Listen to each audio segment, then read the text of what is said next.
that kind of umami flavour. So this is all going in. Good sound, wasn't it? Yeah. It's actually on. It's actually real. Have you got a fireman?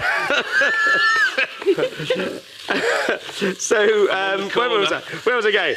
Where am I going with this? Mind your fingers. I am going to watch my fingers. So then we've got a topping. So I've got some mashed potato there, and what Nadia does, which I thought was really good, so I left that in, was she stirs some those shop-bought crispy onions you see everywhere now, through the mash with some cheese, and it's very delicious. Oh. And that's it. And the recipe, if you're following this, is on the website, by the way. Right, so I'll get this base going. Let's talk about your book. Yeah, I've written a book. You have written a book. It's another book. It follows on from the last book. I wrote a book called Just Ignore Him, which is about my childhood. Yeah. Which was quite problematic at times. Yeah. And this new book is called White Male Stand-Up. It's about me becoming a stand-up comedian and getting into television, Jonathan Creek and QI and all the things I've done, whilst carrying all this stuff from the first book. A lot of baggage. Me, which I was kind of keeping hidden for many, many years. And now I've decided I'm just going to tell everyone. And that must be, that's quite cathartic for you, right? To write about it, to talk about it.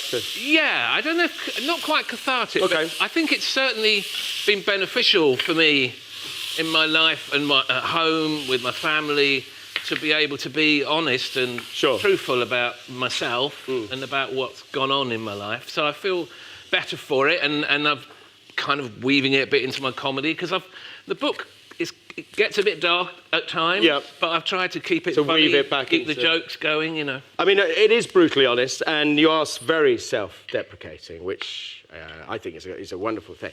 And you say you haven't always been the nicest of persons to be around. So much so that at one point you were talking to Sam's dad, Dominic, comedian Dominic Holland. It's so awkward that Sam is here. I'm sorry. Sam is it's pure coincidence, I'm sure. Such a massive setup. So, I thought, how lovely to be invited on Saturday Kitchen. I can talk about my book, I can have some food, and they bring Dominic Holland to come in. And Sam's now going to fight his family's corner. And I'd mentioned in my book that Dominic, Sam's dad, is a comedian friend of mine. I've known him all my career. Very funny, lovely guy. Yeah. But we were doing a panel show together that was a terrible panel show. It wasn't QI. And we weren't getting any laughs. And I was panicking about it. And I just turned to Dominic, who looks a bit like Sam, I'll be honest. The genes are there. And Dominic's so sort of boyish and nice. And I just mocked him for being nice. Cheap laugh, Alan. It really was such a cheap laugh, as if that was a bad quality, you know. And the reason I remember it is because when I was going to write the book, I started looking through old videotapes, and I found this tape of me on this show. One of the other guests was Terry Wogan, right? And I thought, why am I being so horrible to Dominic? At the time, I didn't think of it because it was just the norm on panel shows or any kind of show. Oh, if you're just horrible to someone, it's a bit of banter, they've got to laugh it off. Yeah. And then years later, I thought, oh no. So I put it in the book, and now here's his... And has your dad harped this? No, I think it's all in the past now, but I'm sure he's at home probably voting for your food hell. I bet he doesn't even remember. And now he's going, oh yes, it was that one with Wogan on. It was awful to me. Chocolate.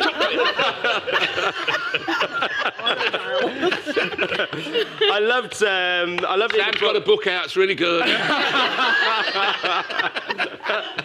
I love how you talk about the 90s as well, where you and Joe Brand, Bill Bailey, Eddie Izzard all go away in little cars, go and do gigs, stay in crummy little places. Yeah, that was our And that life. was a fun time, right? I mean, you know, not just that group didn't go around together, but those people were my friends from that time, particularly Joe and Bill. And you'd get into a car and you'd go somewhere up the motorway and in and out of service stations, a lot of shoplifting. Now's the time to get it out, Alan. But the thing is, cars were much smaller then. So you couldn't nick much? Cars were tiny.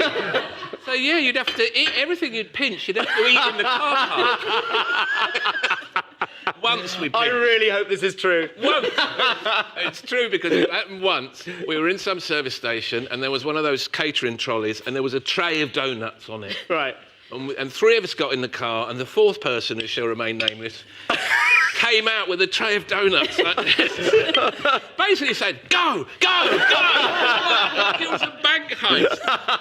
Like a getaway driver. And then we had to eat all these donuts. Really, they weren't good. I love that they have to remain nameless. I'm trying to think who would do that, scuttle up, in that cartoon fashion. Yeah, it could have been anyone. Right, let's talk about this before I do everything. So in here, so lentils, the mushrooms, there's some yeast extract, there's some tomato puree, a bit of veg stock, and you simmer that for about 30 minutes. Right, then the mash. In here, I've got some mashed potato. I infused some cream with some, what have I got? Butter and bay leaf and garlic and thyme. So you infuse that for about sort of 30 minutes. You pour that into the mash and it just makes it very tasty. Now to that, I've got quite a lot of those crispy onions. And then quite a lot of cheese. And I think Nadia uses red Leicester for the colour. I've got some strong cheddar there. So there's a lot of flavour, which I think your kids will... When you say infused, do you mean put it in? No, so you bring it up to a boil and then simmer it over heat. So it brings out all the flavours. Wow. That's good tip. So let's talk about Jonathan Creek, which made you a household name. Jonathan Creek did, yeah. Just one person from my own family who shall remain known. I struggled a bit with being recognised a lot. Jonathan Creek was 12 million viewers, you know. Was he really? Those were the days when there were just basically 2 or 3 channels and no internet. 12 million? Yeah, on a Saturday night. Wow. And it's almost overnight, I realised that people... And at first I liked it, and then I started to think, I wish I could turn it off, you know. Yeah. You'll find this when you're a master chef. Very good, very good. Hels, you've got a copy of the book. I have, Alan. I really, really, really love this book, and as you say, there are some difficult subjects in there, but also incredible stories. I mean, I know an awful lot more about a lot of comics now than I did before. It's very, very funny. But can we just ask, please? Obviously, this is a very recent photograph. Yeah, very recent photo. Why this photo? It's actually a picture of Samin. And we really had to track him down to use it. And I was doing a photo shoot, and I was outside the studio looking in through a window, wondering when the day would end kind of thing. And he started taking pictures of me. And so I just had that picture at home, and I really liked it. And it sort of captures the mood a little bit of the book. Yeah, it is very slightly, what am I doing here? Yeah, that was how I felt often. That's how you felt, yeah. Now? It's a fabulous book. Can't I just do the talking? Yeah. 12 million people there. It's a lot of people. And it was a great show, a wonderful show. It was a great show. We always used to watch it. It's still on iPlayer. It's still on iPlayer. I was going to say you can still get DVDs, but that's a silly thing to say, isn't it? No. Right, try that. Let me know what you think, whether you think your kids would like it, whether they'd miss the meat. Tell them there's meat in it and they'll eat it. And then at the end you can say, ha, ha, ha. Oh, yeah. Because there's so much more to talk about. We can't do it now. I want to talk to you about Whoopi Goldberg, which was quite random. Yeah, she rang me up. Cool. Just out of the blue. Big Jonathan Creek fan. Yeah, turns out. Really? Yeah. That's mad. So 12 million and one. Yeah. How's that? It's delicious. It's really, really nice. It's nothing like what I thought it was going to be. I think that's good. I think some of this stuff's been infused. Yeah, that's what it is. Absolutely right. Well done, you. Well spotted. Right, what do you want me to make for Alan at the end of the show? Will it